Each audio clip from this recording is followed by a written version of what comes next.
우리는 지금 증산상제님의 종통이 어디로 전해졌는지 알아가고 있는 중에 조선말 이서구 선생이 전한 체지가라는 비결서를 풀어나가고 있는 중입니다.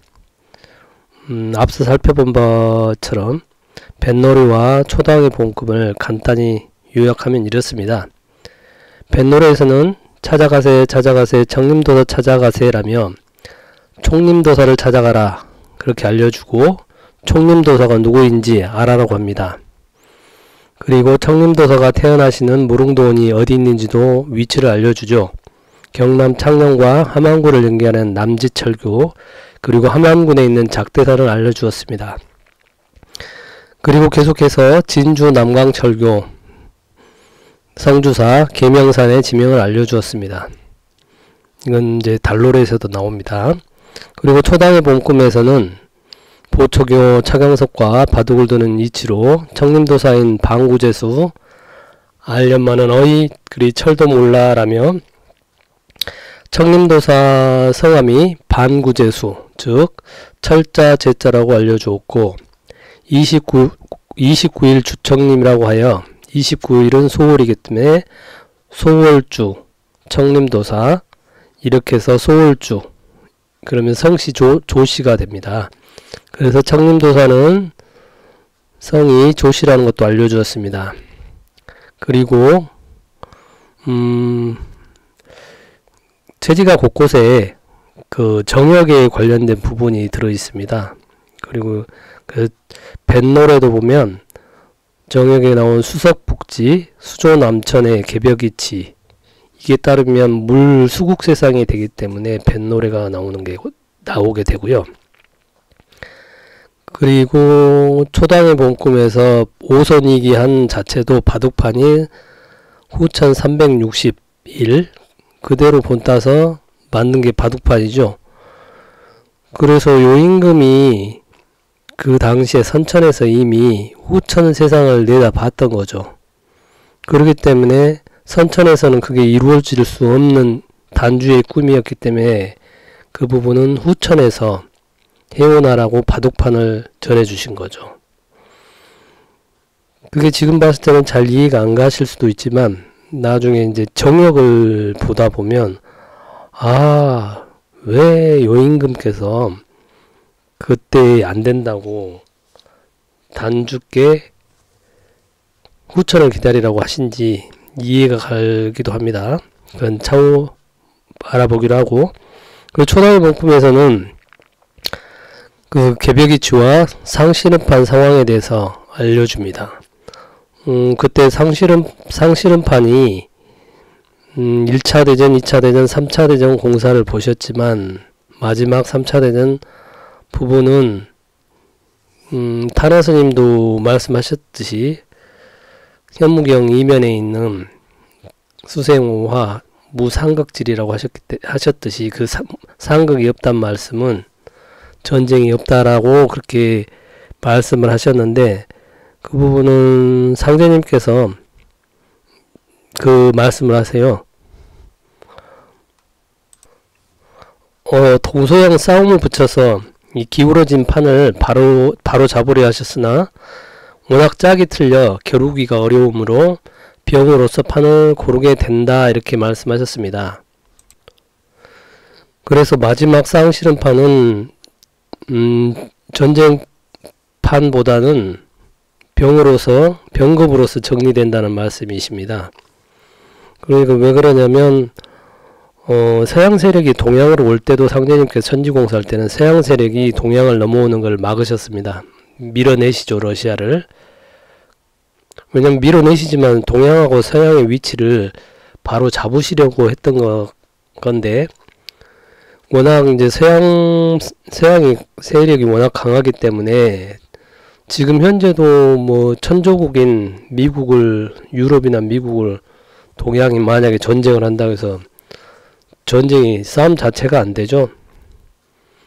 그렇기 때문에 상제님께서는 싸움이 안 돼서 판이 너무 기울어져 있기 때문에 마지막 상실음판은 병으로 정리를 하신다고 했고, 그 상실음판들은 상심판 준비하는 대순진리에는 언제 입장했는지 제가 말씀드렸죠.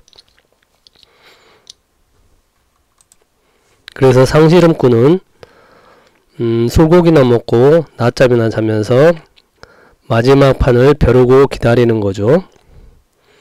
그래서 이제 이 초당의 본꿈에서 그 상실음판의 상황에 대해서 이제 괴질이고 병이 온다라는 것을 알려줍니다.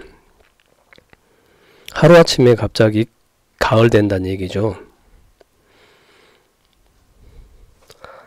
그리고 이제 정역의 이치 부분은 따로 7월식과 부분에서 말씀을 드리도록 하겠습니다. 91년도 2월에 도전님께서 하신 말씀입니다. 항상 얘기하지만 도란 어려운 것이다. 그저 모르고서 따라가면 된다. 모르고서도 따라가면 된다. 조금 안다고 잘못 얘기하면 죄를 짓게 된다. 몰라도 모르는 대로 믿고 나가면 되는 것이다. 알려면 제대로 알아야 한다. 잘못하면 자기도 죄짓고 딴 사람도 죄인을 만들게 된다. 상제님께서는 시속의 병신이 육갑한다는 말은 서투른 글자나 배웠다고 손가락을 곱잡이며 아는 체 한다는 말이니 이런 자는 장차 죽음을 면치 못하리라고 하셨다. 알려면 똑바로 알아야 하고 모르면 배우고 나가야 한다. 몰라도 모르는 대로 믿고 나가면 되는 것이다. 그리고 도준님께서도 너희는 그런 비결이 아니면 이곳이 길지임을 못 믿겠느냐.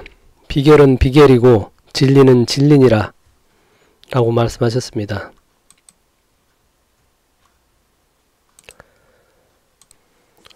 추석에 보름달이 떴는데 이렇게 예쁜 반달 송편을 먹는 이유가 뭘까요?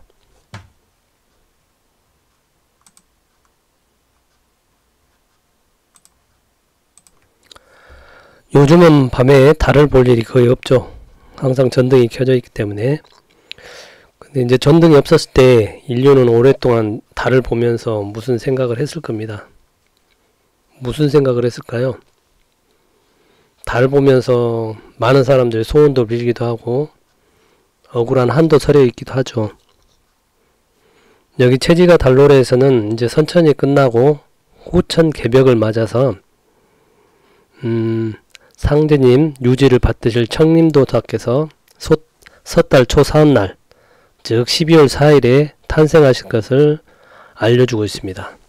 섣달 12월 초사흔날 4일은 어떤 의미가 있는지 알아보도록 하겠습니다. 먼저 우리가 보면 1월의 덕에 대해서 얘기를 하시는데 해의 덕은 우리가 익히 알고 계시죠. 근데 이제 달이 우리에게 어떤 의미가 있는지 그런 부분에 대해서 간략히 정리를 해봤습니다. 일단 태양하고 달의 크기가 똑같이 보입니다. 지구에서 봤을 때 태양의 크기와 달의 크기가 똑같아 보입니다. 그것은 달이 지구의 4분의 1 정도 크기인데 달은 태양보다 400배나 작습니다. 근데 대신 400배나 또 멀리 떨어져 있기 때문에 이게 지구에서 봤을 때 태양의 크기와 달의 크기가 신기하게도 사이즈가 똑같아 보입니다. 그래서 객기일식이 생기는 겁니다. 근데 그 차이 때문에 그 부분 때문에 굉장히 중요한 문제가 생깁니다. 만약에 달이 지금보다 멀거나 가까이 있다면 중력하고 인력 때문에 굉장히 문제가 생깁니다. 너무 가까이 있으면 달의 중력이 너무 세가지고 해안가 도시들은 물에 잠기게 되겠죠. 대신 또 너무 멀리 떨어져 있다면 지축이 안정화되는데도 문제가 생깁니다. 달이 근데 적정한 크기로 우리 지구에 이렇게 적정한 거리 위치에 있기 때문에 하루에 밀물과 썰물이 이렇게 2번씩 음량으로 왔다 갔다 합니다. 밀물과 썰물의 전적 영향은 달 때문이고요. 태양도 약간 영향을 주긴 하지만 달이 가장 영향력이 셉니다. 그래서 달하고 태양이 두 개가 같이 만약에 당길 때 그때가 최고치죠. 그래서 밀물과 썰물은 거의 달의 중력으로 해서 만들어주고요. 만약에 달이 없어졌다. 그러면 태양의 힘으로만 바닷물을 당기긴 하겠지만 거의 밀물과 썰물이 거의 없다고 봐야죠. 근데 이 밀물과 썰물이 왔다 갔다 하면서 바다에 생명을 불어넣어주면서 갯벌이 만들어집니다. 그래서 갯벌에 해양 생태계 산소하고 영양분을 계속 공급해주고, 그런데 이제 달이 없어진다면 밀물과 썰물이 거의 사라지면서 갯벌도 없어지는 거죠. 그러면 해양 생태계 먹이사슬도 다 끊어지고 어패류도 뭐 다 죽는 거죠. 그리고 이 달이 밀물과 썰물 왔다 갔다 하면서 이 순환 과정에서 대기 오염물질도 정화해주고 이 염분 농도도 조절을 해줍니다. 밀물과 썰물이 왔다 갔다 하면서 강물하고 바닷물 염분 농도도 이렇게 섞어지게 만들어줍니다. 그리고 달이 가장 큰 역할은 지구가 태양을 공전하는 것과 그리고 지구 스스로 자전을 하는데 이게 안정적으로 해주는데 달이 미치는 영향이 엄청 지대합니다. 그 태양계 내에서도 이 달이 위성이 있는 애들을 보면 달이 있는 애하고 없는 애하고 차이가 많이 납니다. 지구는 이렇게 팽이처럼 도는데 옆에서 달이 이렇게 잡아주는 거죠. 인력으로. 그렇기 때문에 23.4도에서 플러스 마이너스 1도 정도로 왔다 갔다 하는 정도로 합니다.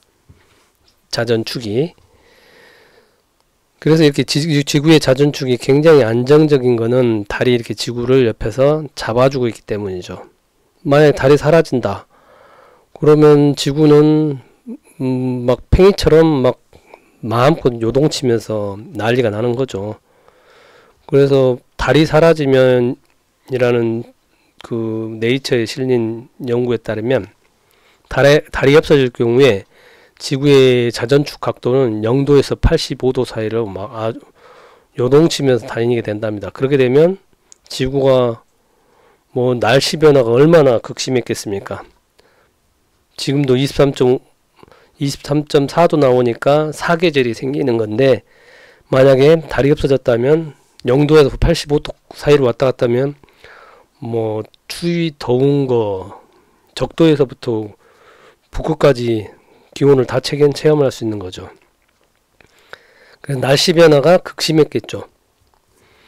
근데 이제 달이 있음으로 인해서 그 자전 속도도 원래는 원시 지구에는 6시간 정도였었는데 달의 영향으로 서서히 느려져서 24시간이 지금 이렇게 된 거랍니다. 그래서 이렇게 달이 그 자전 속도도 제어를 해주기 때문에 편서풍이나 해류 속도가 지금보다 지금처럼 이제 적정하게 유지될 수 있었던 거죠. 만약에 자전이 막 더 하루에 막 8시간씩 이렇게 짧아졌다. 그러면 뭐 편서풍이나 해류가 엄청 빨라지는 거죠. 그러면 지구처럼 인류가 문명이 생길 수가 없었겠죠. 그리고 밤에 달이 없다면 암흑세계가 되기 때문에 야행성 동물은 일체 다닐 수가 없답니다. 그리고 달의 이제 공전주기에 맞춰서 바다 생물도 짝짓기하고 생식 주기가 있고, 특히 어패류 같은 경우는 보름달 뜰 때는 보면 살이 쪽 빠지죠. 그 전에 다 그 알을 까기 때문에.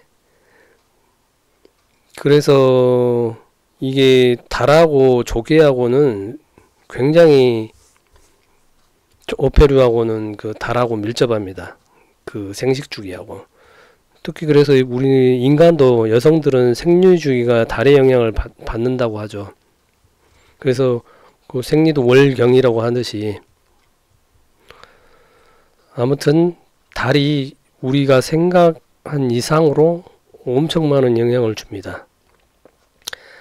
이 달이 그 너무 멀거나 너무 지금처럼 지금 현 상태에 너무 멀거나 가까워졌을 때는 재난 상황이 되는 겁니다.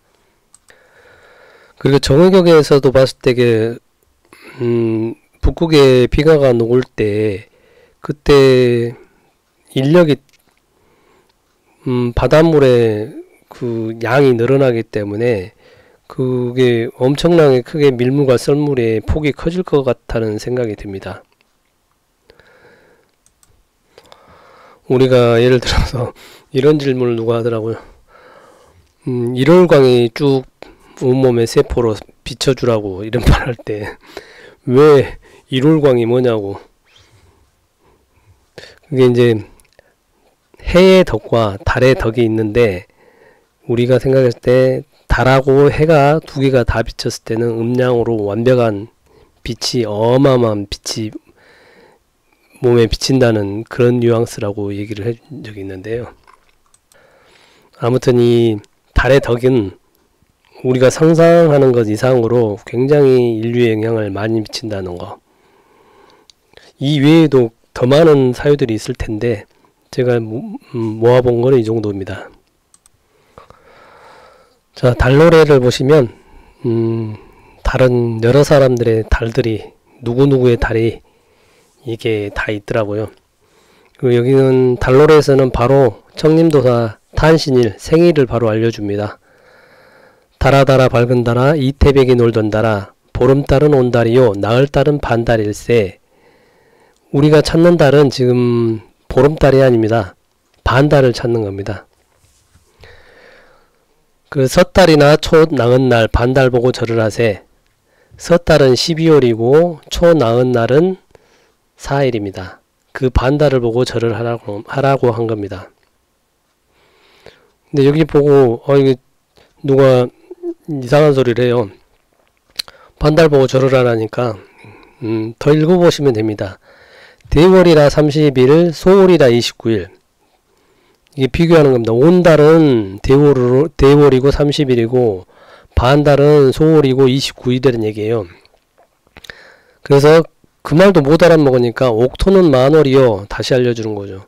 백토는 소월이라 하면서 바로 얘기해주는 거예요. 수종백토주. 소월을 따르라. 만월이 아니고 소월. 수종 모름지기 따르라. 백토. 백토는 소월이라고 그랬죠. 소월주를 따르라는 얘기입니다. 백토주, 소월주, 청림이라는 얘기죠. 그걸 세상 사람이 누가 알까 이렇게 하는 거죠. 그래서 보시면 우리나라에선 특이하게 이 1일당 음력 1일날 달은 거의 안 보입니다. 2일날 살짝 보입니다. 아주 살짝. 3일도 거의 살짝. 조금 커지죠. 4일쯤 되면 이렇게 이 정도 달입니다. 이게 되게 초나흘달 달은 되게 신비롭습니다. 굉장히 신비로워요. 쳐다보면 한 번씩, 저는 그래서 초 4일날은 항상 달을 한 번씩 봐요. 그러면 정말 신비롭습니다.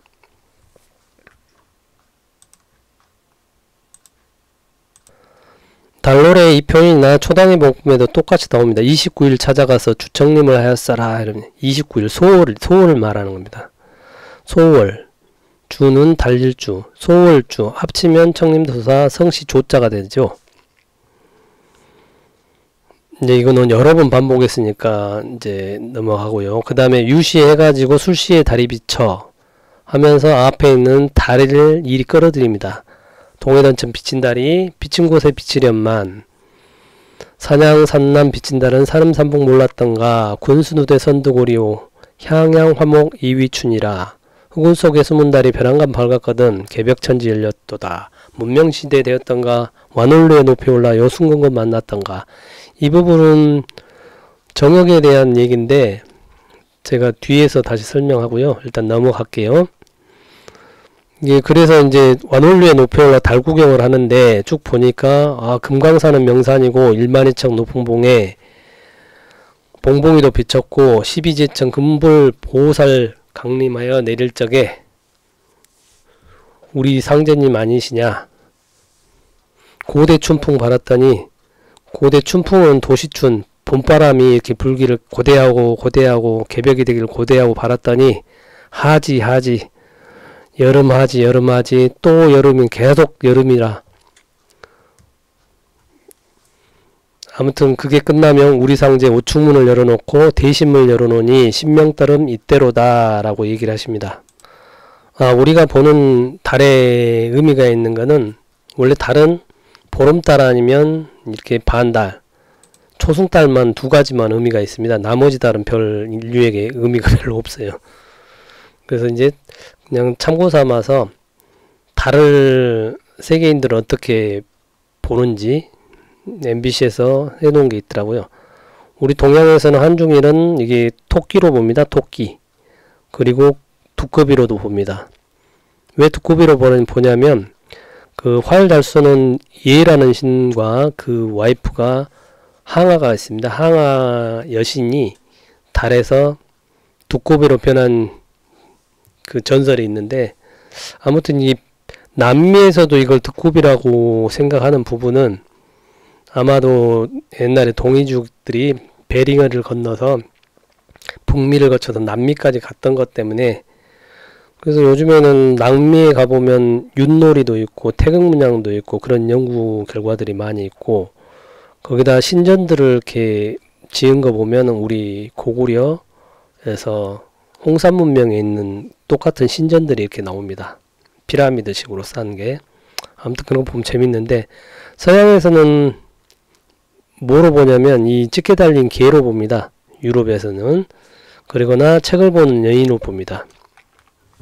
그리고 이거는 고구려 고분벽화에 나오는데, 여기 달의 여신이, 여기 토기가 뭐가 들었냐면 두꺼비가 들어있습니다. 그래서 우리나라는 이 토끼, 보름달은 옥토끼라고 그러고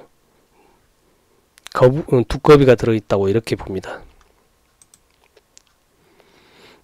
지난번 초당복음에서 청림도사의 성명을 알려줬는데 달로렛은 생일 알려준 거죠. 수종, 모름지기 따라라, 백토주를 따라라.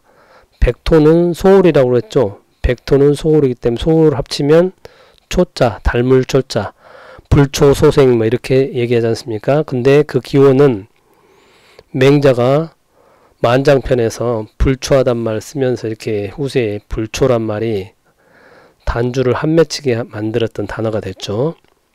그래서 이게 불초가 아니고 이제는 달물초자를 써서, 소울 합치면 달물초자가 써서 백토주 하기 때문에 소월주 이렇게 됩니다. 그 합치면 성시조자가 되죠.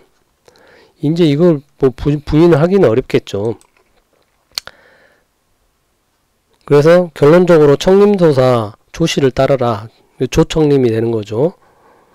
그거는 이제, 그리고 초당의 복음에서는 방구제수 어이하련만 어이그리 철도 몰라 해서 제수는 물 건널 제자, 물숫자와 가지낼 제자를 합치면 물 건널 제자가 되고, 그 다음에 반구는 철자라고 어이그리 철도 몰라 이렇게 해가지고 한자로도 설명을 해드렸죠.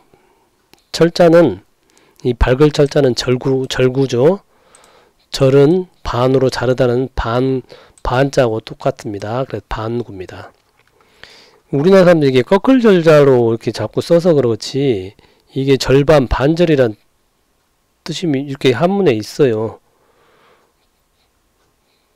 그래서 요거는 옛날에 써놓은 건데, 뭐 이제 구불절, 꺾어진다는 거는 어떤 의미냐면 구절양장, 만전필동, 회절 이렇게 쓰는데, 절반이라고 또 끊는 반절, 가격을 반절로 꺾다. 저번에 바이두 사전인데 이거는 또 편집이 안 된 거네요. 아무튼 이 절자는 꺾을 절자는 절반이라는 뜻이 있어요. 그래서 절구가 철이지 않습니까? 절구는 반구, 똑같은 의미입니다. 그래서 그냥 한글로 어이그리 철도 모르냐고 이렇게 간단하게 설명을 해주셨죠.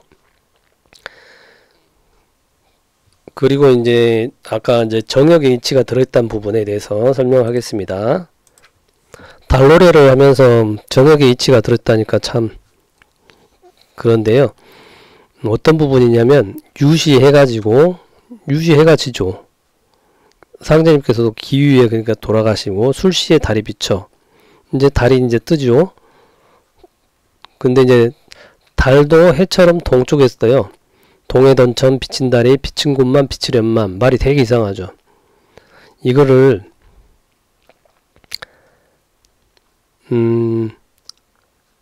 먼저 여기 한자를 풀어볼게요. 근수누대 선두고리요 향양화목 이위춘이라.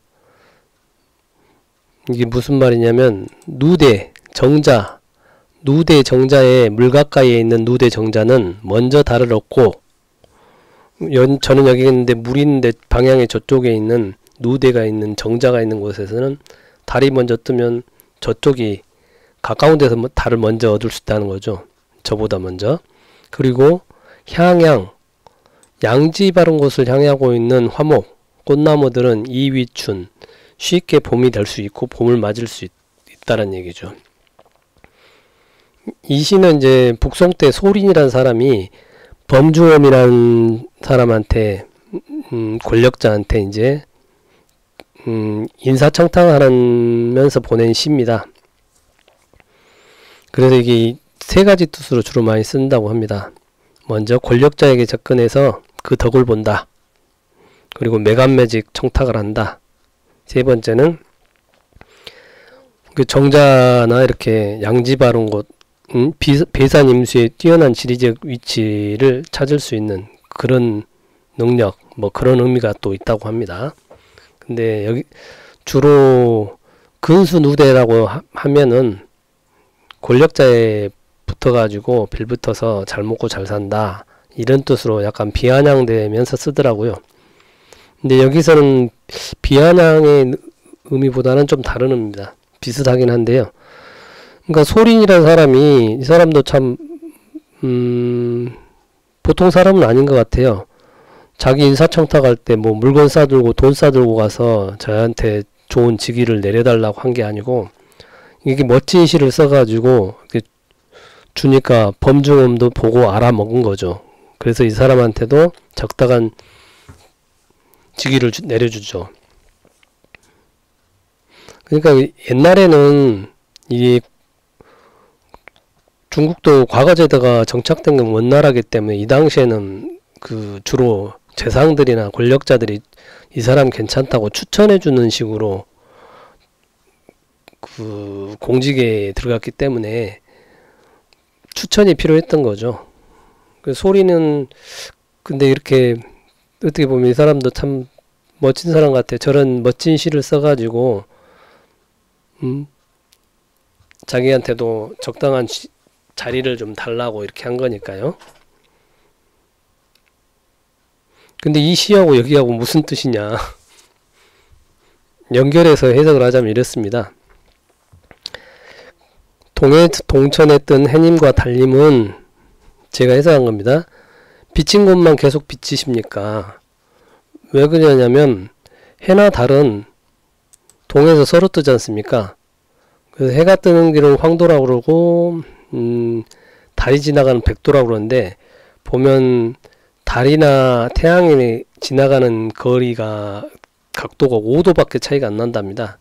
그래서 태양이나 달이 뜨는 거는 거의 비슷합니다. 그래서 동쪽에서 뜨면 해도 뜨면 어디에 해가 비치나요? 양지발은 남양하고 양지발은 산만 계속 빛을 비춰주죠. 해도 그렇고 달도 그렇고. 그러니까 이제 이렇다는 거죠. 아니 가까이에 있고 좋은 위치에만 있는 곳만 계속 비춰주시니 그러니까 소린이 그런 얘기를 한 거, 그런 비슷한 거죠. 아니 범중엄 가까이 있는 사람들한테만 이렇게 좋은 지리 내려주십니까? 저도 좀 가까이 있지 않지만 좀 좋은 데 주세요 이렇게 하듯이 계속 비친 데만 그렇게 비춰주십니까? 볕이 들지 않는 음지나 북향산은 정녕 모르십니까? 해님 달님 이제는 그동안 한 번도 안 비춰줬던 산의 음지와 북향산에도 빛을 비춰주세요. 근수누대 선두걸처럼요. 향양 화목 이위춘이라고 하지 않습니까? 이런 뜻이에요. 그래서 우리에게도 좀 빛을 주세요. 그랬더니 범중엄이 그 얘기를 들어주듯이 시를 주니까 그 소원을 들어주잖아요. 그러듯이 갑자기 가려졌던 곳에도 숨은 달이 벼랑간 나타나서 산음 산북에도 빛을 비춰줬다는 거예요. 아니 이게 무슨 일이지? 한순간 천지개벽 됐네 이런 얘기입니다. 암흑천지가 갑자기 문명시대 돼버렸네 그 말이에요. 흑운 속에 숨은 달이 벼랑간 밝았거든 개벽천지 열렸도다 문명시대 되었던가 안올리에 높이 올라 여순공건 만났던가. 여기 보면 흑운 속에 숨은 달이 벼랑간 밝았거든 이거 보면 정경에도 있습니다. 공사 3장 39절에 개벽정신 흑운월이라고 이게 개벽을 의미하는 거예요. 흑운월이 선천의 그 세상이 아니라 흑운 속에 있던 숨은 달이 갑자기 이렇게 밝았다는 거예요. 저 되게 신기해요. 어떻게 이소구 선생은 상제님께서 쓰신 글인데 이거를 미리 알고 이렇게 썼죠? 하여튼 특이합니다. 어떻게 이걸 흑운월이라는 걸 알았는지. 그 보면 이게 그냥 지나가면 아무것도 아닌 건데 사실은 아니 그동안 해하고 다른 비친 곳만 비치고 지나갔거든요. 근데 갑자기 이제 그냥 안 비쳤던 데를 비쳤다니 이게 되게 이상한 거죠.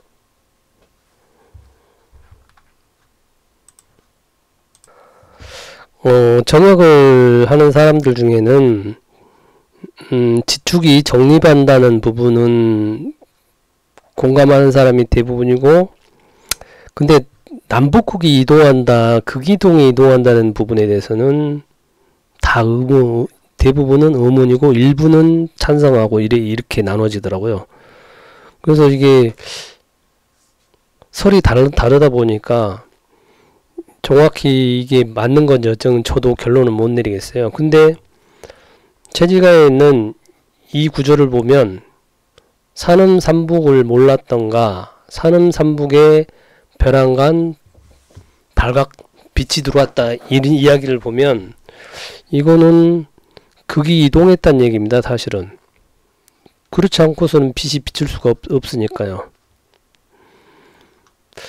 그러니까 달이 우리나라가 여기 있으면 해가 이렇게 뜨잖아요. 달도 이렇게 뜰 거고, 그러면 계속 비친 곳만 비치는 건데 산음삼북에 절대 빛이 안 들어오죠.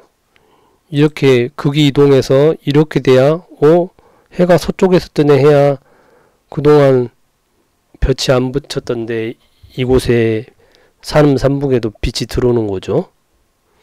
그래서 이거는 극이동이 되지 않고서는 있을 수 없는 얘기거든요.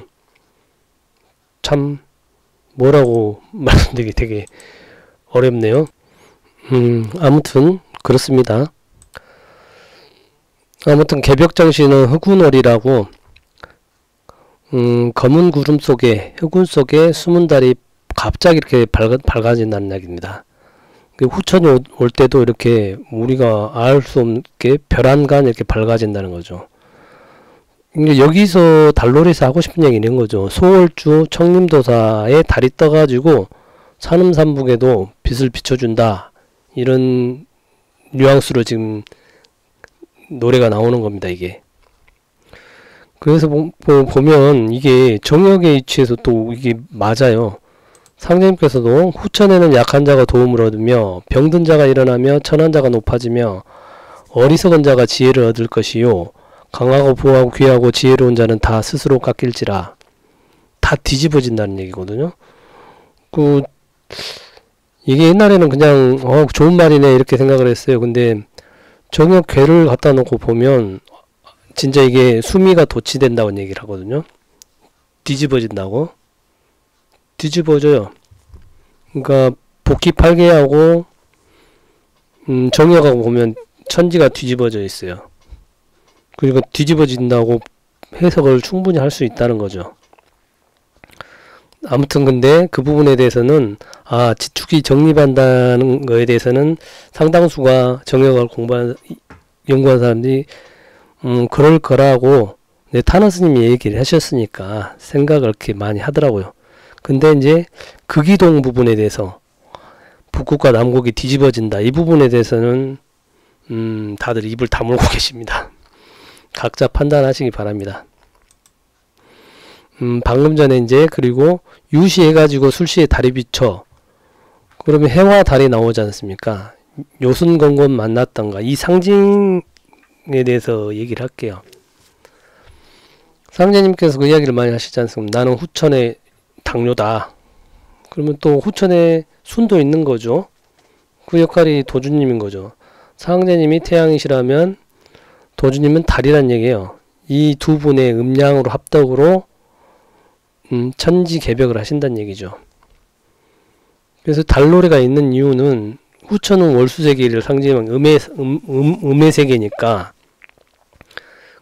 그렇기 때문에 청림도사 도주님에 대한 달노래가 이 얘기죠.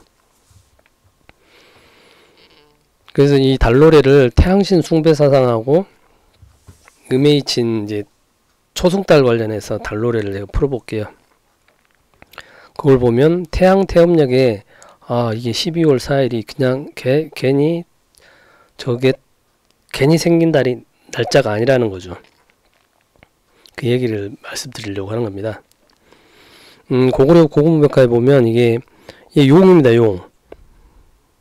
이 남자가 들고 있는 게 태양입니다. 이게 삼조고입니다. 삼조고. 그리고 이 여자분이 들고 있는 게 여화신인, 이거 여기에 두꺼비 달의 신입니다. 그러면 이분이 복희씨예요. 사실은 이게 여화씨고, 복희씨 와이프 여화씨, 용이지 않습니까? 왜 풍씨가 용인지는 나중에 말씀드릴게요. 이 상징이 참 보면 도르판 그것도 보면 여화 복희 여화도를 보더라도 이렇게 음양으로 짝으로 이렇게 만들어져 있어요. 이게 신기한 문양이죠. 이게 고구려 보금복화에 또 다른 식으로 되어 있는 거죠. 태양 상진, 태양을 들고 있고 여기는 달을 들고 있는 거죠. 음양으로. 이 태양신은 삼조고죠. 삼조고가 왜 까맣냐고요? 태양에 걸려서 그렇답니다. 이 두꺼비는 항아에 대한 여신, 항아에 대한 전설로 이렇게 된 거예요. 그리고 이거는 상제님께서 금곡대사한테 써준 용봉도입니다. 여기 왼쪽에 보시면 독존석가불이라고.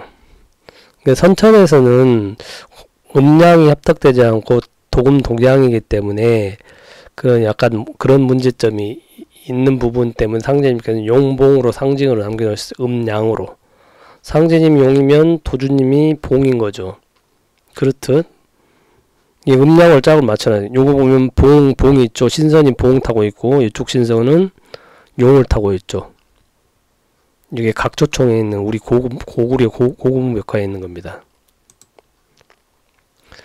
그러면 청림도사 도주님께서 12월생이신데 이 12월이라는 특별한 의미가 있어요. 그냥 12월 4일 오신 게 아니에요. 12월은 뭐냐면 원래 태양신 구세주든 메시아든 그 강림하는 달이 12월입니다. 원래 왜 그러냐면 이거는 동지하고 밀접한 관계가 있습니다. 동지가 뭐냐면 해가 가장 해가 이제 태양이 죽은 날이라고, 죽었다가 부활하는 날이 동지라고 보는 겁니다. 동지가 밤이 가장 길고 그 다음 날부터 바로 이제 밤이 이제 짧아지고 낮이 이제 점점 길어지면서 태양이 부활하는 이런 모습인 거죠. 그래서 이제 동지는 오랫동안 그 인류의 태양신에 대한 제사를 지내거든요. 그 세시 풍습도 많아요. 우리나라만 그런 게 아니고 그 1년을 시작을 동지로 삼을 것인지 입춘으로 삼을 건지 설이 많지 않습니까? 근데 상당수 서양 쪽은 그 중앙아시아 쪽에 중동 지역 이쪽은 다 동지로 새해를 삼거든요. 우리나라도 옛날에 그랬어요. 삼국시대 이전까지만 해도 동지를 우리 그 동국세식이라는 책에 있어요. 동지는 태양의 부활을 의미한다. 그 주나라에서는 중국의 우린 동양의 그 예양 문물 모든 문물이나 예절 이런 부분을 주례를 잡은 나라가 이제 주나라인데 그 주나라에서 만든 게 이 동지를 생명력과 광명이 부활한다고 생각해서 동지를 설로 삼았습니다. 주역에서도 그래서 동지달을 1월로 삼았고 우리나라도 고려까지는 동지를 설로 삼았답니다. 이게 이제 우리나라 얘기고, 그러면 페르시아 수메르인들이 살았던데 거기도 다 태양신 미트라를 섬겼습니다.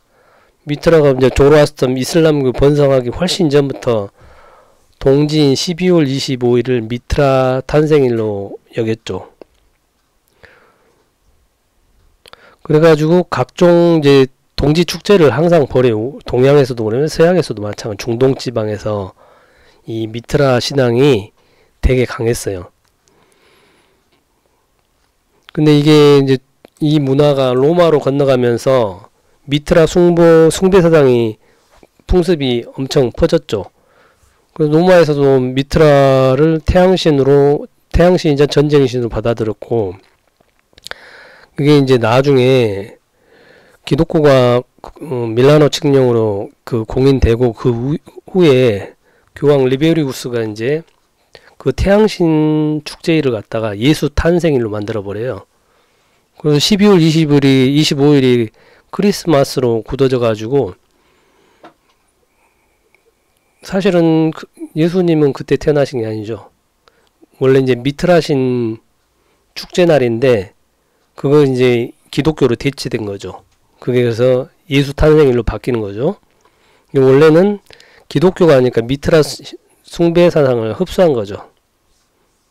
뭐 그거는 그 산타클로스가 원래 저기 세인트 니콜라스가 이제 후세에 이제 전해지면서 산타클로스로 이런 바꿔져 가지고 이제 크리스마스도 원래 중동에서 이렇게 예수님이 크리스마스 아무 상관없잖아요. 근데 이제 그게 다 세시 풍습으로 미트라 숭배 사상의 세시 풍습으로 다 전해진 거죠.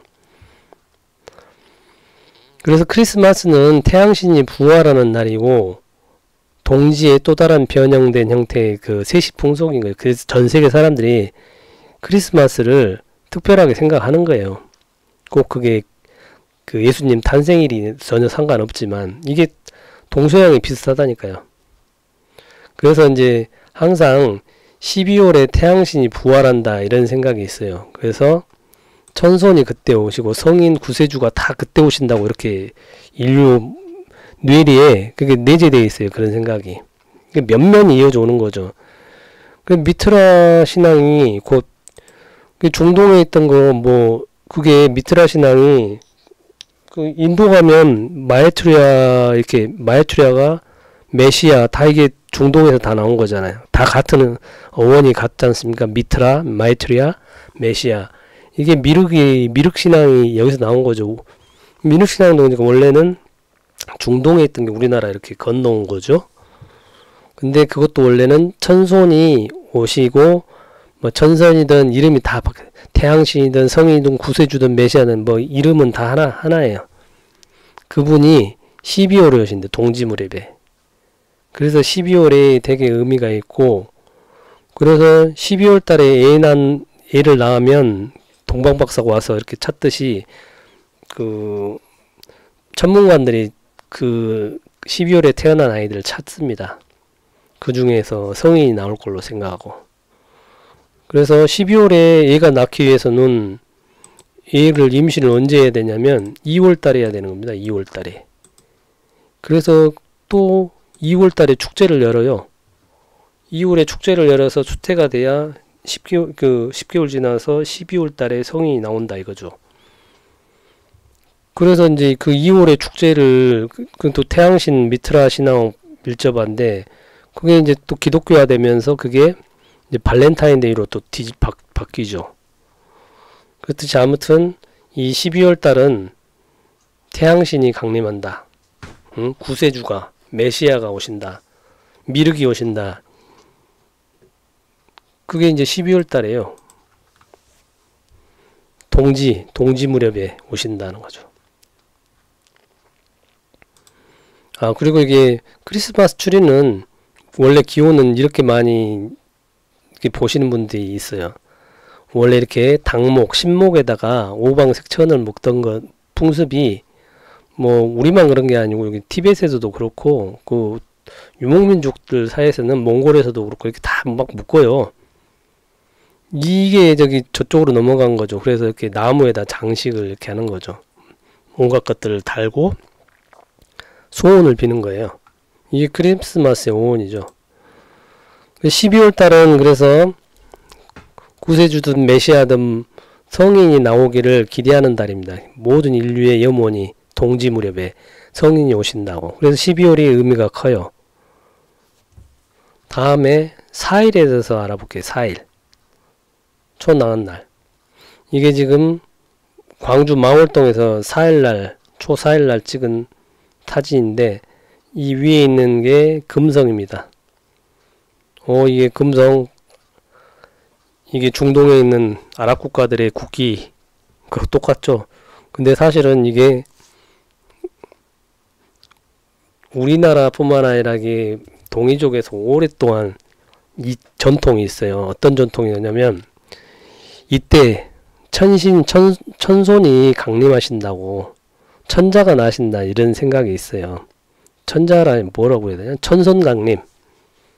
그래서 보면 이게 몽골 국기 소연보인데, 위에 보시면 이게 초승달에 위에 동그란 게 금성입니다. 그 금성 위에 불이 타고 있는데, 이게 뭐냐면 탱그리가 금성의 머리에 불을 붙여서 이렇게 들고 다닌다. 탱그리가 단군이거든. 단군이 금성 머리 위에다가 불을 붙였고 이렇게 들고 다닌다는 거예요. 그거를 상징화 시켜놓은 거예요. 이거는 뭐냐면 흉노의 왕관인데 초승달 위에다 금성을 이렇게 해놓은 거예요. 좀 이게 실제로 이 초승달의 금성. 그리고 우리 동이족의 문명이 있는 이 황하가 아니죠. 산동성의 대문구 문화에 보면 이 아사달 문양이 있습니다. 여기 아사달 문양, 이게 초승달 위에 금성, 이게 아사달 문양입니다.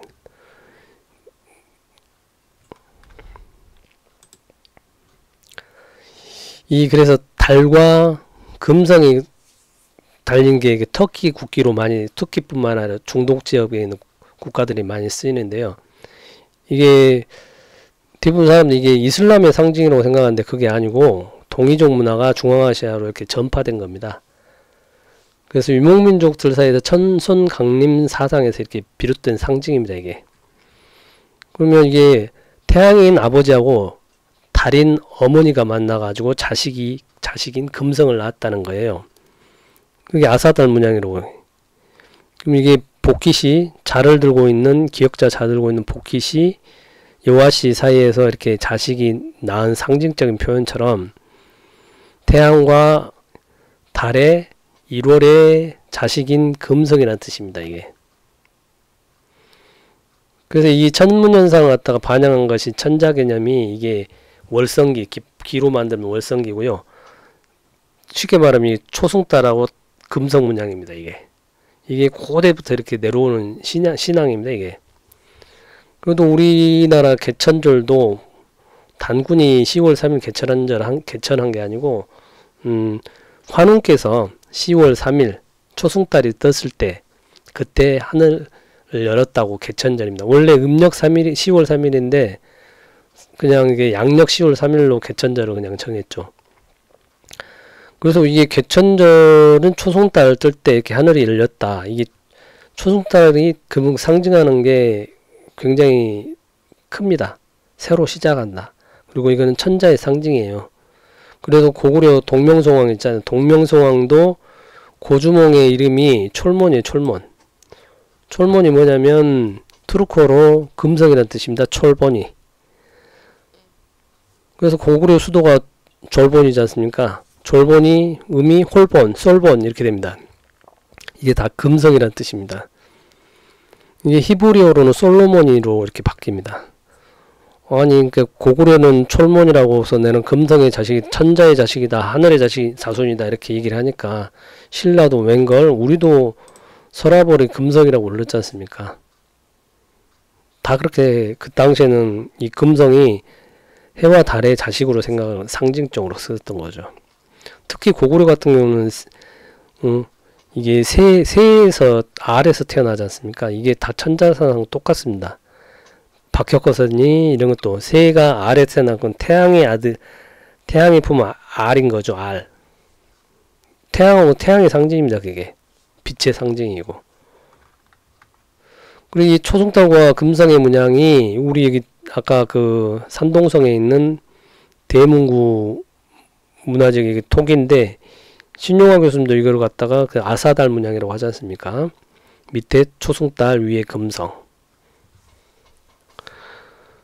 이런 상징이 초승달이 뜰 때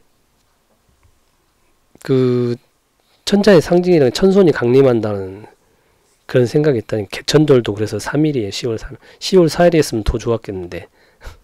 아무튼 근데 이슬람에서도 이제 초승달하고 샛별을 많이 시작과 탄생, 구원의 의미로서 많이 씁니다. 그래서 무하마드가 이제 첫 계시를 받을 때 뜬 달이 초승달이었답니다. 하늘에 계시를 받을 때 그때가 초승달 떴다고.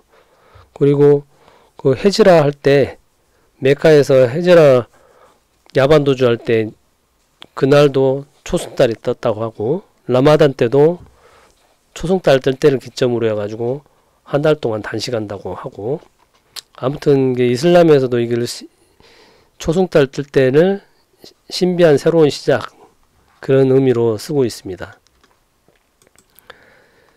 그리고 이제 우리 삼국사기에 의자왕에 대한 얘기 중에 이런 얘기가 있습니다. 의자왕이 있는데 웬 귀신 하나가 공중에 들어오더니 큰 소리로 백제가 망한다, 백제가 망한다 하다가 땅속으로 쑥 들어가더래요. 의자왕이 이상하게 생각해서 사람을 시켜서 땅을 파보니까 한 3척점 되는 거북이 한 마리가 나오는데 그 등에 글이 쓰여 있었대요. 백제는 보름달이요, 신라는 초승달이다. 백제는 동굴 원만한 수레바퀴 같은 달이고, 신라는 신월이다. 막드는 초승달이라는 얘기죠. 갱망리도 신월리로 이렇게 바뀌었지 않습니까? 이름이 상제님 오시니까 그 뒤에는 달을 후천이 와야 되니까 신월리로 바뀌었죠. 아무튼 백제는 보름달이고 신라는 초승달이다. 의자왕이 그래서 그 천문관한테 불러가지고 물었죠. 이게 무슨 의미냐고. 그랬더니 보름달이란 것은 가득 찬 것이니 차면 이제 기우는 거기 때문에 백제는 이제 기울기 시작할 거고, 초승달은 차지 않고 이제 점점 커가는 것이니 신라는 흥할 겁니다. 이런 식의 얘기를 하니까 의자왕이 노예에서 그를 죽였죠. 그래서 다른 사람한테 다시 물었죠. 그랬더니 거짓말 한 거죠. 아, 보름달은 왕성한 것이고 초승달은 미약한 것이니 생각건데 우리나라는 왕성해지고 신라는 차츰 쇠약해진다 생각됩니다. 이렇게 얘기했더니 의자왕이 좋아했대요. 근데 사실 그렇진 않죠. 이 초승달이 상징은 새로운 큰 시작이에요. 그래서 국가의 흥망도 이렇게 초승달로 표현한 거예요. 이게 간단한 얘기지만 보름달이 아니라 초승달이 떴을 때 이제 새로운 시작이라는 의미가 있다는 거죠. 그리고 금성에 대해서는, 금성은 특이하게 이 각이 굉장히 작은 각에서 움직이기 때문에 해보다 먼저 뜨고 뭐 해보다 나중에 지고 이렇습니다. 그래서 해진 후에 해가 지고 바로 뜨는 금성을 개밥바라기, 개밥 줘야 된다는 개밥바라기 별이라고 그렇게 부르고, 그리고 해 뜨기 전에 또 뜨는데 그때는 샛별이라고 이름을 부르죠. 금성을 그래서 10개월 주기로 새벽에 뜨고 초저녁에 이렇게 뜨기도 하고 그렇답니다. 그래서 우리하고 금성은 굉장히 익숙한데 서양에서는 좀 이상합니다. 좀 바뀌어요. 왜냐하면 13일의 금요일도 굉장히 싫어하죠. 서양 사람들은. 금은 사구 금으로 가을을 의미하기 때문에 서양 사람들은 싫어해요. 희한하게. 무식적으로 아나봐요. 근데 여기 있는 이 신이 루시퍼라는 신이에요. 루란 말은 룩스라고 하죠. 룩스. 형광등이 몇 룩스냐, 밝기가 어느 정도 되냐, 이 룩스라는 어원이 빛이란 뜻이에요. 루시퍼는 빛을 나르는 사람이란 뜻이에요. 루시퍼가 빛을 나르는. 그래서 여기 잔디에서 황금색 빛을 이렇게 막 뿌려줘요, 루시퍼가. 그래서 처음에는 이렇게 날개 달린 천사였는데 갑자기 웬걸 이렇게 폴론 엔젤이라고 해가지고 이렇게 사탄으로 갑자기 서양에서 변해버렸어요. 루시퍼가 새벽을 가져오는 자, 빛을 나르는 자였는데 갑자기 타락천사가 돼버렸다니까요. 희한하죠. 근데 또 이건 남자지만 여자는 루시가 있는데, 루시아, 세인트 루시아가 있어요. 이 루시아가 금성, 이것도 금성인데 빛이란 뜻인데, 요건 또 여자는 또 완전히 성스러운 여자로, 그 8명의 여자 성인 중에 한 명이 세인트 루치아죠. 세인트 루치아. 그 이태리어는 산타 루치아라고 하죠. 여기는 좋은 의미로 이렇게 써요. 근데 얘는 남자 루시퍼는 악마로 갑자기 변했어요. 서양에 가가지고. 아무튼 그렇습니다. 이건 중요한 건 아니고, 자꾸 왜 제가 저기 초승달을 얘기를 하냐면, 초승달하고 금성을 얘기하는 거냐면, 이거는 그 아까 말씀드린 12월 동지 무렵에 구세주 미트라 메시아 미륵이 강림한다는 오랜 인간의 염원이 담긴 달이 12월이라고요. 그거는 이제 중앙아시아부터 유럽까지 그래요. 원래 발상은 중앙아시아였던 거고, 그래서 이제 미륵신앙은 그 우리나라로 이제 건너온 거고, 그 인연은 진표율사 때문에 미륵불이 우리나라로 오시게 됐고, 그 사일은 초승달을 뜨는 사일이죠. 새로운 큰 시작을 의미하고, 이거는 동양에서 천손이 강림하는 때라고, 그런 의미가 있습니다. 그래서 12월 4일이 그런 큰 의미가 있어요. 그래서 상제님께서 1908년 무신년에 문해팔자 지기금지라는 글을 써요. 그리고 뒤에 지기금지 원이대강 이렇게 쓰잖아요. 기운을 붙여놓으신 거죠. 엄청 큰 기운을. 문해팔자란 말은 뭐냐면, 나도 어쩔 수 없는 팔자. 어쩔 수 없는 팔자. 그래서 이건 천부적으로 정해진 팔자다 하면서 이렇게 써줬어요. 12월 26일 재생신 땡땡. 땡땡은 도전이 도통이라고 하시더라고요. 12월에다가 1년이 다 차려면 12월 26일에 4일이 부족하지 않습니까? 그래서 12월 26일에 만도를 1년을 딱 채우실 12월 4일생으로 탄광하신 으로써 종통이 이어진다고 말씀하신 겁니다. 그래서 초립동이시자 신명기 주벽이었던 도주님께서 청림도사인 이분이 도통을 이어가신다는 것을 알려주신 거라고요. 그래서 도전님께서 그러면 왜 12월 4일만 되냐, 아니면 여기다가 4일 안 쓰고 예를 들면 12월 26일 12월 20일 재생신, 12월 5일 재생신 이렇게 다른 날짜로도 쭉 쓸 수가 있는데 왜 하필 12월 26일 쓰셨냐, 상제님께서. 그러니까 이게 천부적이란 얘기예요. 숫자 4는 단순히 4가 아니고 사철을 상징한다. 사철은 1년 도를 상징하지 않습니까? 그래서 사철, 사계절, 1년, 도를 의미하는 숫자이기 때문에 12월 26일로 한 것이지 12월 10일 이렇게 안 된다는 거죠. 여기다가 4를 넣어야 하기 때문에, 그래서 12월 26일 재생신으로 밖에 쓸 수가 없었다라고 그게 알려주십니다. 오묘하죠. 참. 12월 26일 재생신, 이건 부절처럼 천부적으로 정해진 겁니다.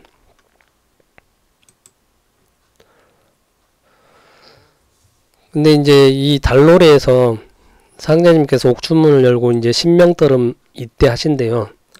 근데 이제 천상 공덕 성령신들이 이제 자손을 찾아서 이렇게 내려온답니다.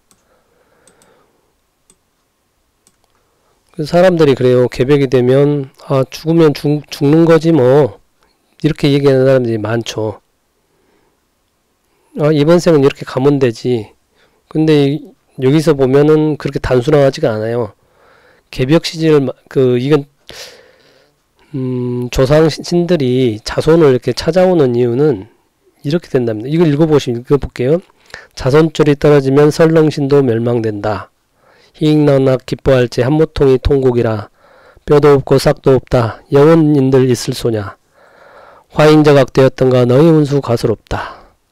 화의 원인인 악을 쌓았던 너희 운수 가소롭고, 복연성경 적선지가의 필주여경이라고 하니 이내 운수 장하시고, 자손을 잘못 두면 욕급선조 된다고 자손을 잘못 두면 조상여음 성독이라. 천지인신 대판결은 선악분별 분명하다. 무섭더라 무섭더라. 백포장막 무섭더라. 이렇게 천지신명떠름 뭐 이때 하신대요. 그러니까 인간떠름도 아니고 신명떠름이래요. 우리가 조상하고 우리 인간하고 비유를 하자면 이렇게 나무로 비유를 하지 않습니까? 조상은 이 뿌리고 이 호화찬란한 이 나뭇잎 열매들은 자손이라고 하죠. 그러면 가을이 오면 잎은 다 떨어지고 숙살지기에서 다 떨어지고 열매가 맺어서 그 기운이 뿌리로 가지 않습니까? 그런 이치처럼 이게 자손줄이 떨어지면 신령님도 죽는데요. 그래서 통고 간다는 얘기죠.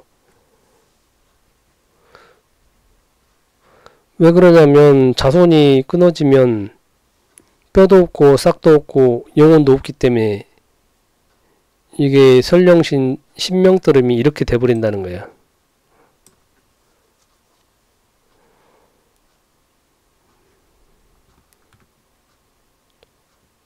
이게 천지신 마지막 판결이기 때문에 심판이기 때문에 이렇다는 겁니다. 그래서 여기서 뭐 죽으면 또 윤회에서 오고 뭐 그런 게 아닌가 봐요. 잘 모르지만 아무튼 이 부분은 명심해야 될 것 같아요. 우리가 알 수 없는 부분이긴 하지만요. 개벽시대를 맞아서 후천에 이제 열매를 맺는 결실하는 때이기 때문에 설령신들이 다 찾아온답니다. 그래서 자손이 떨어지면 신명도 떨어진답니다. 이제 설령신들도 똑 떨어져 버리기 때문에 뼈도 없고 싹도 없고 영혼도 없다는 거죠. 영혼인들이 있겠냐 이렇게 써졌잖아요. 영혼조차도 없어져 버리나 봐요. 이 개벽 때 되면 그렇답니다. 이제 달노래가 거의 끝나가는데 작대산에 달이 떠서 복나루에 비쳤구나. 성주사 늙은 중이 문 한 차려 내려올 때 이룰가설 떨쳐있고 총총거름 바쁘도다. 박립은 조개로다. 박립은 이 모자인데 삿갓 같은 건데 조개하고 똑같이 생겼죠. 조개는 진주조개죠. 또 월수궁에 잠겼으니 5일 10일 때를 맞아 열고 닫고 개야반이 한 달이라 6번씩 66은 36을 월수정기 갈마니 토기금정 길러내 후천도수 36은 중앙에 태으리라. 이 보시면 이게 이게 사실은 정역의 이치입니다. 바둑판 이치처럼 1년은 360일이에요. 정축 운동을 하니까 1년은 360일이고 그러면 한 달이 30일이 돼요. 그러면 일주일은 5일이죠. 그리고 6주 5, 6, 30일 딱 한 달이 맞는 거고 그 표현이 이렇게 나오는 거죠. 5일, 10일, 15일 때를 맞아 열고 닫고 개합하니 조개가 그렇다는 거죠.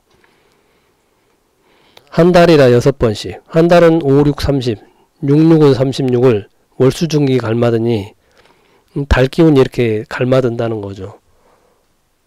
토기 금정 토기가 있어야 화기운이 금으로 넘어가죠. 토생금 하니까 상생으로. 그래서 후천도수 36은 36 도시춘이라고 말씀드렸죠. 이 표현이 다 1년은 360 된다는 정역 이치를 얘기를 해준 겁니다. 이렇게. 그 뭐 옆집 아이가 작대산은 없는 데요? 아니에요. 작대산은 함안군 칠원읍 운곡리에 있습니다. 647m 되고요. 그리고 이 성주사도 있어요. 경남 창원시 성산구 천성동 거기 있어요. 그리고 전줄이 높았으니 노중년의 기상이요 채석강에 비쳤으니 이태백의 풍류로다. 소월동산 적벽강은 임술칠월 소동파요 사가보월 청소림은 두자미의 사양이라. 이게 노중년의 달, 이태백의 달, 이태백의 달은 술 먹고 풍류죠. 소월동산 덕벽강에서 임술칠월 소동파. 아이고 참 송날에 임술칠월이 1082년 임술 7월 16일이래요. 소동파가 적벽강에서 달 감상하고 놀았던데 이때 여동빈하고 같이 거기 나오는 객이 여동빈이래요. 달 구경한 거죠. 여동빈과 소동파가. 참 대단하죠. 임술 7월 이렇게 60갑자로 이렇게 표현하니까 이렇게 가능한 것 같아요. 사가볼 청소리면 두자미에 두보가 전쟁통에 고향집 생각하며 달 보면서 고향집 생각나는 것. 달의 의미는 각각 이렇게 다 달라요. 근데 이제 우리가 알아야 될 중요한 달은 누구의 달이냐? 추풍월야 초병, 이것도 이제 초명산이 틀렸습니다. 초병산입니다. 추풍 가을 바람에 달뜬 밤에 초나라 병사가 팔천제자가 흩어지니 병사가 산하니 흩어지니 수식 누가 알겠느냐? 계명산 월명고 계명산 밝은 달이 누구의 달인지 알겠느냐? 달아달아 밝은 달아 후천명월 밝은 달아. 계명산 밝은 달이 누구의 달이냐? 계명이 뭡니까? 계속 얘기하지만 계명은 제일 처음에는 단주가 계명하나이다. 방제가 그렇게 얘기했죠. 단주가 계명합니다. 그랬다가 여기 나오는 추평월하여 초병산 할 때 사면초가 됐을 때 해야전투에서 그 계명산에서 팔천제자 다 흩어졌을 때 그 계명산, 초평의 계명산, 그리고 도주님 집 옆에 계명산, 단주, 초평, 청림도사 이렇게 도주님으로 쭉 이어지죠. 계명산 하나 가지고 참 신기해요. 이렇게 이 계명이란 하나 가지고 단주의 원이 맺힌 초평의 원, 이게 도주님께서 이제 계명 그 다 계명 천지를 만드시죠. 그래서 거기 저번에 옛날에 비결서 그 해줬죠. 계명 사오미 계명, 그때가 도주님께서 나오시는 때라고요.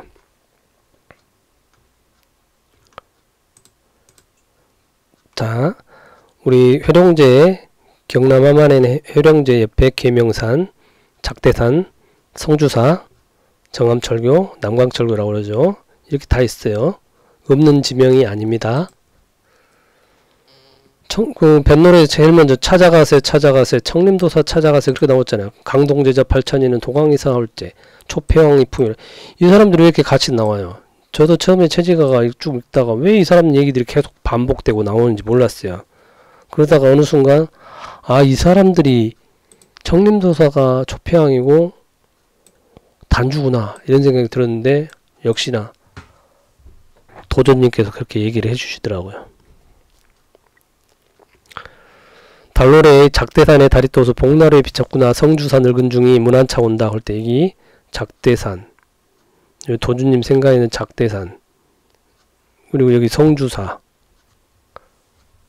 방립은 조계로다. 조계이치 5일 10일 때를 맞춰 초당의 본꿈에서 나오잖아요. 5일 10일 조계이치 하면서 다 이렇게 연결이 되어 있어요. 뱃노래, 초당의 본꿈, 달노래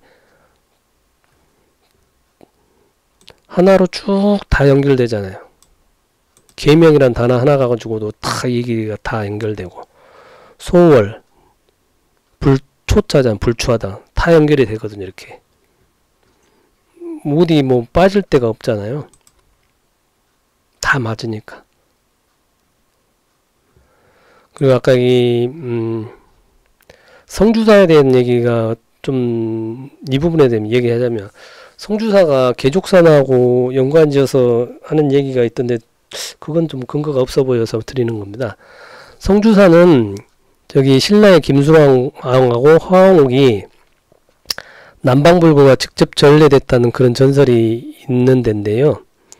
그다음 우리가 알기로는 뭐 불교 전래가 저기 고구려 소수림왕 때 이렇게 전래됐다 이렇게 얘기하지만 그게 아니다. 화왕옥이 이제 인도에서 와가지고 우리나라에 직접 그 불교를 전달하고, 그게 불모산이 화왕옥의 7 아들이 성불했다고 하거든요. 여기 보면 여기 성주사 바로 여기 아이고 여기 성주사 보면 불모산이 있습니다. 이 불모가 화왕옥의 아들 7명이 성불했다는 곳입니다. 그렇기 때문에 이제 그 우리 불교의 제야사학자 정도 되는 사람들이 하는 얘기가 불교가 고구려 통해서 이렇게 전달하기 전에 이미 김수로왕 때 이미 불교가 우리나라에 자생하고 있었다, 전래해 있었다 이렇게 얘기를 많이 합니다.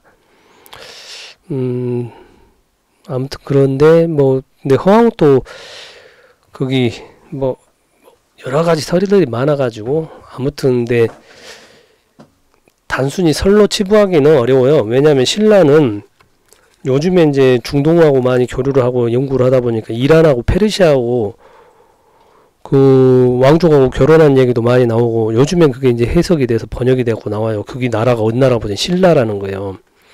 신라 역사보다 저기 페르시아에 더 많이 있어요. 희한하죠. 그 전부터도 교류를 옛날부터 했단 얘기예요. 그래서 우리가 보면 페르시아 여자들 보면 참 약간 우리나라 사람하고도 많이 닮았어요. 아무튼 페르시아하고 그 이미 이슬람하고 옛날부터 교류가 많았어요. 그리고 세종 이전 때까지만 해도 그 아랍 사람들이 거의 우리나라에서 엄청 모스크까지 짓고 살았다는 거예요. 엄청 많이 살았대요. 근데 세종 때 돼서 아니 쟤들이 우리나라에 왔으면 우리나라 법을 따라야 되는데 지나라 법대로 막 한다고 그러면 다 우리나라 법 안 따르면 다 쫓아내버리라고 해서 다 쫓아냈죠. 그러다 보니까 지금은 없는 거지. 그래서 우리 뭐 친구들 보면 가끔 아랍인처럼 생긴 사람 친구들 많이 있어요. 진짜라니까요. 아무튼 이제 누가 그래요. 이게 마가섭과 계족산에 전설이 성주사에 있지 않냐. 근데 제가 봤을 때는 그건 찾을 수가 없고 찾을 수가 없어요. 근데 마가섭하고 계족산에 대한 얘기는 좀 들어둘 필요는 있는 것 같아서 제가 할게요.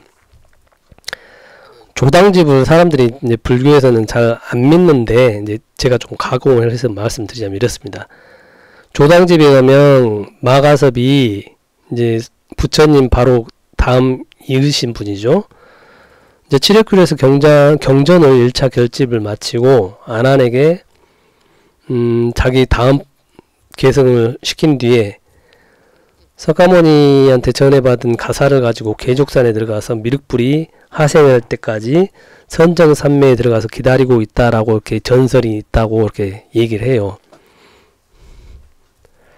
그리고 이제 서역기의 기록에는 가섭이 선정을 행하면서 미륵불에게 가사를 전하고 난 뒤에 열반에 들 것이다 라고 전해진다. 이게 왜 이렇게 나왔냐면 이런 거예요. 원래 부처님께서 원래 처음에 성불 하시기 전에 처음에는 성불을 안 하시려고 그랬답니다. 왜요?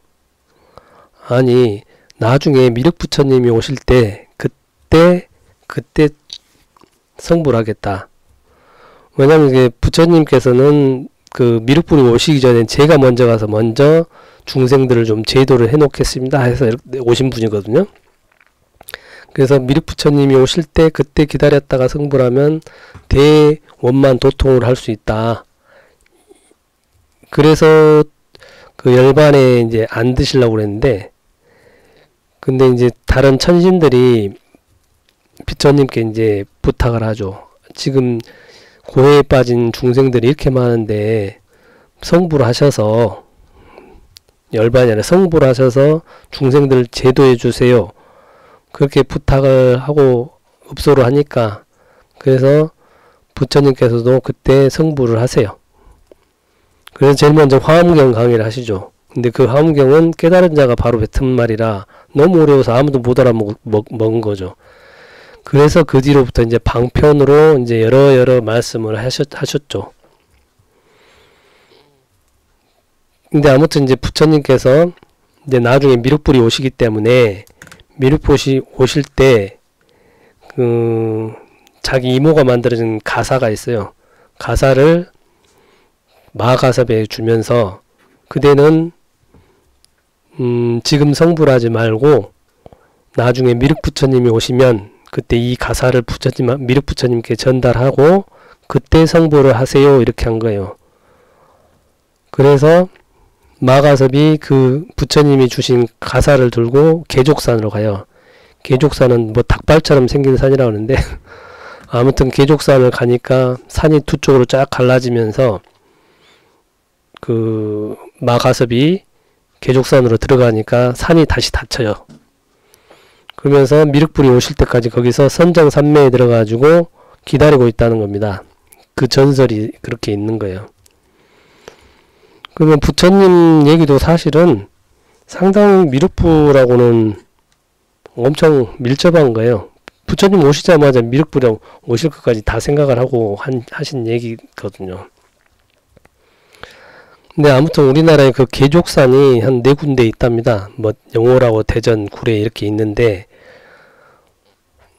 거기서는 이제 마하가섭하고 계족산하고 얽힌 미륵신앙이 이제 영향이 있어서 이제 그렇게 있는 거죠.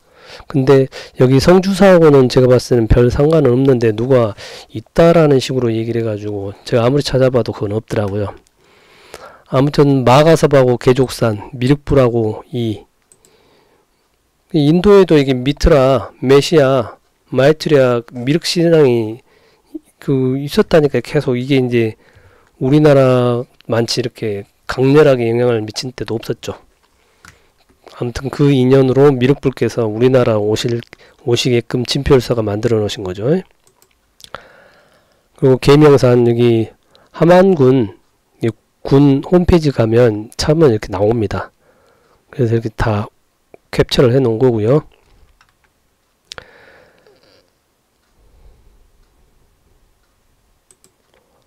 시간이 많이 됐네요. 자, 오늘 또 감사합니다. 다음 편 7월 10과에서 다시 뵙겠습니다. 수고하셨습니다.